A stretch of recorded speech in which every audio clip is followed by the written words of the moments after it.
Assalamualaikum warahmatullahi wabarakatuh. Saya Pratika Ratri Sandi, calon guru penggerak angkatan 9 dari SMP Negeri 1 Donomulyo, Kabupaten Malang. Pada kesempatan kali ini, saya akan membuat video untuk memenuhi tugas demonstrasi kontekstual modul 3.1, yaitu pengambilan keputusan berbasis nilai-nilai kebajikan sebagai pemimpin. Pada tugas ini, saya akan melaksanakan wawancara dengan dua kepala sekolah yang berbeda. Yang pertama, saya akan wawancara dengan kepala sekolah saya sendiri, Kepala SMP Negeri 1 Donomulyo, dan yang kedua, saya akan wawancara dengan Kepala Sekolah TK PGRI 1 Donomulyo. Semoga saya bisa memenuhi tugas ini sesuai target dengan baik. Selamat menyaksikan.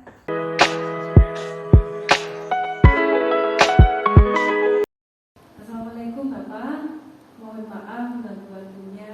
Bagaimana kabar Bapak hari ini? Waalaikumsalam, ketika alhamdulillah kami hari ini kabarnya baik sekali, semoga begitu juga ketika. Alhamdulillah. Mohon izin Bapak, saya akan melakukan wawancara dengan Bapak guna memenuhi tugas calon guru penggerak modul 3.1, yaitu memahami pengambilan keputusan berbasis nilai-nilai kebajikan sebagai pemimpin. Siap, monggo. Baik Bapak, terima kasih untuk waktu dan kesempatannya. Mohon maaf, selama bertugas menjadi kepala sekolah, pastinya Bapak juga ada tugas-tugas yang lainnya. Nah, oleh karena itu pasti banyak masalah yang Bapak hadapi dan pastinya Bapak akan lebih banyak mengambil keputusan. Pertanyaan saya, selama ini bagaimana Bapak dapat mengidentifikasi kasus-kasus yang merupakan dilema etika atau pijakan moral? Ya, terima kasih ketika. Jadi begini, selaku pimpinan sekolah, kami bertanggung jawab mengelola semua kegiatan sekolah, baik kegiatan persentuhan langsung dengan siswa maupun kegiatan yang berkaitan dengan manajerial, dengan kepemimpinan, atau termasuk salah satunya seperti yang disebutkan tentang dilema etika tadi. Nanti kami akan sering, apalagi dengan adanya kurikulum merdeka, di mana Bapak Ibu guru itu berupaya meningkatkan ilmu, tapi di sisi lain juga punya kewajiban melaksanakan pekerjaannya. Iya Bapak, baik. Kemudian bagaimana Bapak menjalankan pengambilan keputusan di sekolah Bapak, terutama untuk kasus-kasus di mana ada dua kepentingan yang sama-sama benar atau sama-sama mengandung nilai kebajikan? Ya, itu yang buat kami harus hati-hati dalam mengambil keputusan jika menghadapi dilema etika yang seperti kita hadapi hari ini. Contoh begini, berkaitan dengan contohnya Butika dengan beberapa teman yang lagi menempuh pelatihan atau pendidikan untuk guru penggerak, itu kan banyak kegiatan yang harus diselesaikan. Di sisi lain, Butika dan teman-teman calon guru penggerak ini kan juga punya tugas sebagai pengajar di kelas.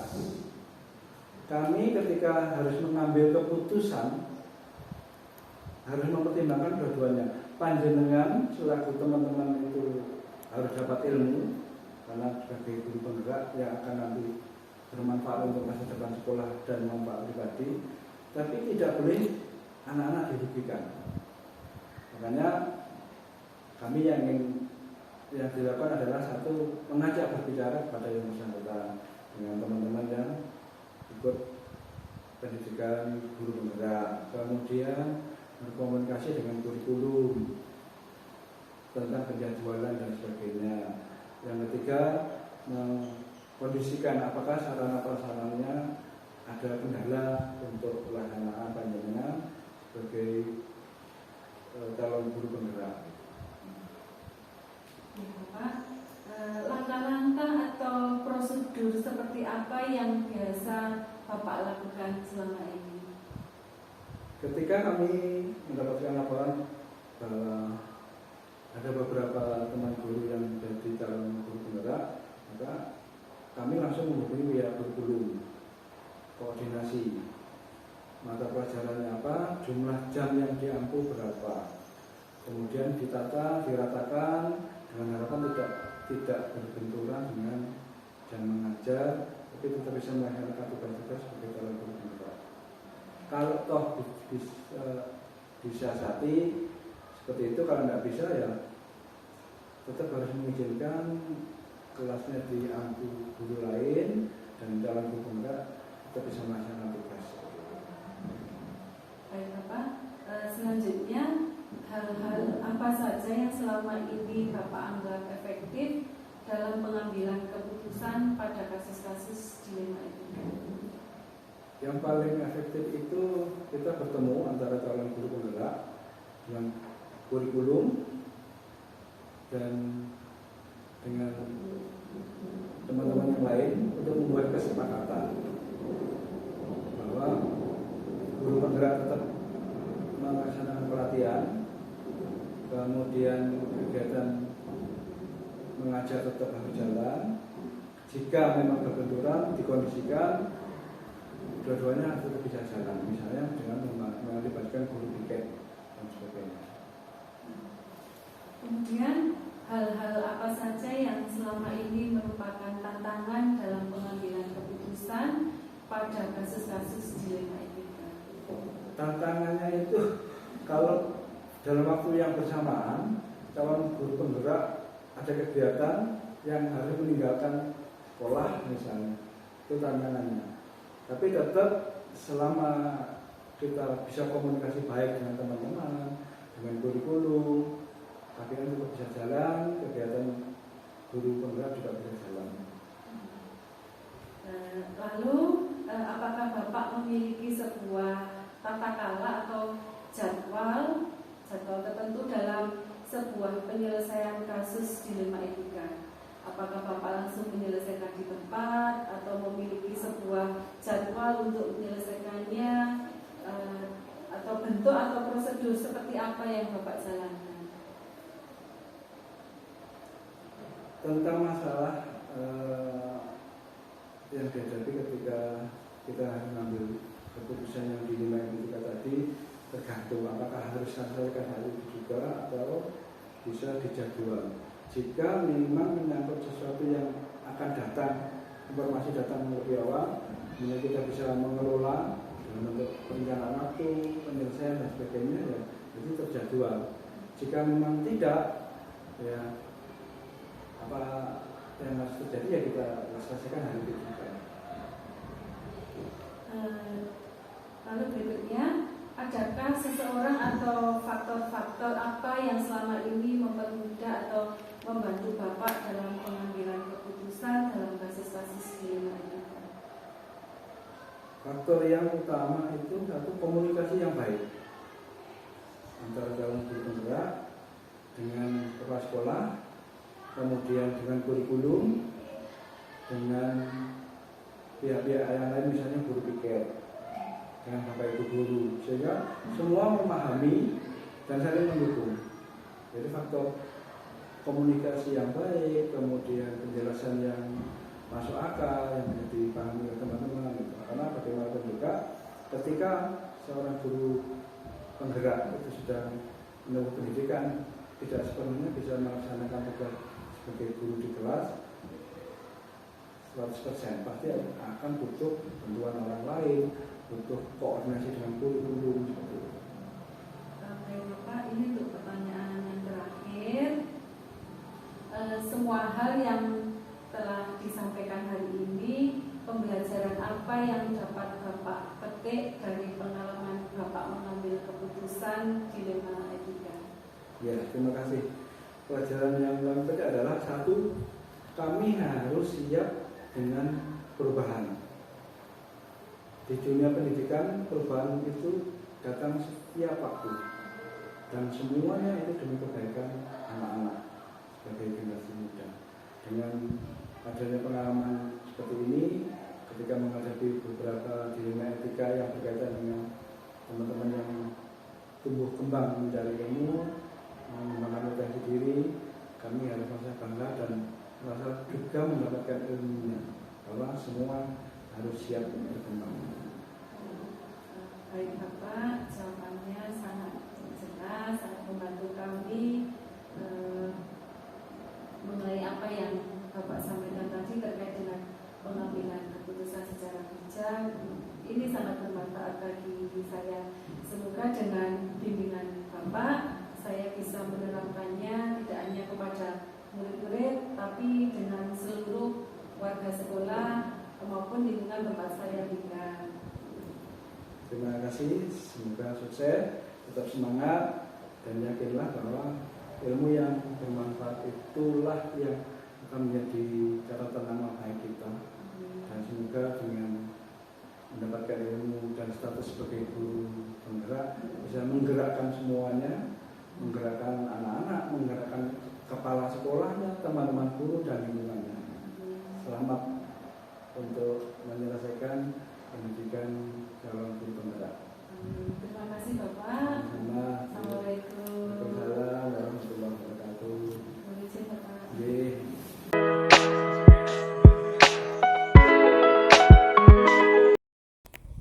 Assalamualaikum Ibu. Mohon maaf mengganggu waktunya. Bagaimana kabar hari ini? Alhamdulillah sehat. Alhamdulillah.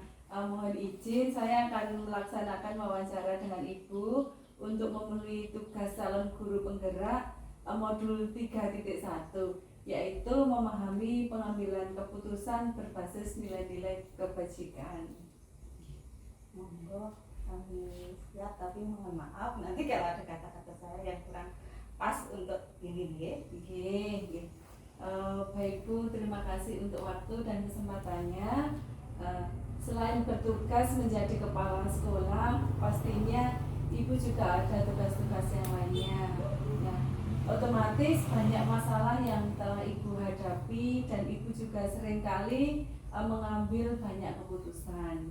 Nah, pertanyaan saya, selama ini bagaimana Ibu dapat mengidentifikasi kasus-kasus yang merupakan dilema etika atau rujukan moral? Ya, terima kasih Mbak. Maaf sebelumnya. Ini memang ya dilema etika itu memang suatu masalah di mana problem itu selalu muncul di lembaga-lembaga, terutama seperti kami itu lembaga yang bawah dasar seperti lembaga TK. Kebetulan saya juga selain sebagai kepala sekolah juga merangkap untuk pembelajaran di kelas, sehingga pembelajaran itu kami tahu persis seperti apa. Nah, problem itu sering sekali muncul pada kegiatan terutama peraturan-peraturan yang harus kami ikuti dan berbenturan dengan dilema masyarakat yang tidak cocok dengan belum cocok dengan yang sekarang ini sudah ditetapkan oleh pemerintah. Begitu nggih. Nah, kemudian bagaimana Ibu menjalankan pengambilan keputusan di sekolah Ibu, terutama untuk kasus-kasus di mana ada dua kepentingan yang sama-sama benar atau sama-sama mengandung nilai kebajikan? Ini Mbak, kalau kami memutuskan secara harus seperti ini, kayaknya nggak mungkin ya, karena memang kami berhadapan langsung dengan yang problem tersebut. Nah, akhirnya masalah-masalah tersebut harus sedikit-sedikit kita sampaikan kepada yang bersangkutan, sehingga tidak terlalu mengkat, tidak boleh seperti ini, sehingga harus pelan-pelan untuk menyampaikan hal tersebut. Jadi secara bertahap gitu. Iya, secara bertahap kami sampaikan kepada yang bersangkutan. Gitu. Baik, kemudian langkah-langkah atau prosedur prosedur seperti apa yang biasa Ibu lakukan selama ini ketika pengambilan Oh keputusan? iya, gini. Kami untuk pertama ya mengidentifikasi dulu itu masalahnya, kami itu berhubungan langsung ya. Nah, sehingga kami bisa mensosialisasikan kepada yang bersangkutan seperti ini loh, baik dan buruknya kalau kita tidak melaksanakan ini seperti ini, kalau kita melaksanakan ini seperti ini. Nah, secara bertahap kita masuki, ya, seperti kita misalnya mengadakan pertemuan, itu sedikit-sedikit kita masuki sehingga kemungkinan atau akhirnya bisa tersampaikan hal tersebut, Bisa mengambil suatu ya, mengambil keputusan apa yang harus kita ambil kalau memang sudah dimengerti oleh semua. Baik, nah, selanjutnya hal-hal apa saja yang selama ini Ibu anggap efektif dalam pengambilan keputusan pada kasus-kasus dilema etika? Maksudnya gimana? Mungkin ada cara yang efektif ketika mengambil suatu keputusan, kan tadi ada tahapan-tahapannya. Mungkin ada 1 atau 2 tahapan yang menurut Ibu efektif ketika penjelasan mengambil keputusan yang kaitannya pada kasus dilema etika ini. Oh iya, ya itu kita mengadakan pertemuan-pertemuan. Nah, Jadi semacam kita sosialisasikan ya pertemuan-pertemuan itu yang secara langsung kita bisa berhadapan dengan yang bersangkutan juga. Nah, kita sosialisasikan tentang apa dan dampaknya dari kalau kita laksanakan dan tidak kita laksanakan, seperti itu, sehingga kita keputusan itu bisa diambil sehingga tidak, istilahnya tidak kami gitu. ya tidak saling merugikan atau saling mengecewakan, seperti itu. Baik. Terus hal-hal apa saja yang selama ini merupakan tantangan dalam pengambilan keputusan pada kasus-kasus dilema etika? Pasti kan ada tantangannya. Iya. Nah, ya mungkin itulah yang menjadi tantangan bagi kami adalah kalau pada yang bersangkutan itu mempunyai mindset yang kolot. Jadi untuk diberikan motivasi atau arahan itu sulit, sehingga kami kesulitan untuk mengubah itu. Keputusan itu sulit kami laksanakan karena memang kalau di daerah pedesaan itu kan memang tidak didukung oleh istilahnya mohon maaf, dikatakan pendidikan yang rendah gitu loh. Itu kan sulit diberikan masukan-masukan agar mengerti apa yang kita sampaikan. Jadi masih berprinsip dengan kemauan dia Iya, sendiri. masih ya seperti Maunya itulah, seperti maunya ini, seperti jadi ini, diajak maju nah, sendiri. seperti itu.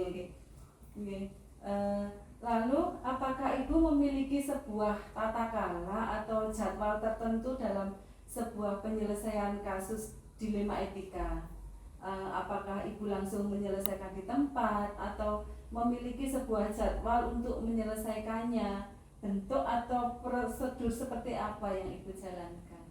Kalau jadwal itu kayaknya Tidak ada jadwal. belum ada jadwal karena memang itu kan problem yang tidak serta-merta ada gitu nggih. Nah, kami kalau memang itu sudah terjadi, itu biasanya kami di tingkat awal itu kami mengadakan di lembaganya dulu.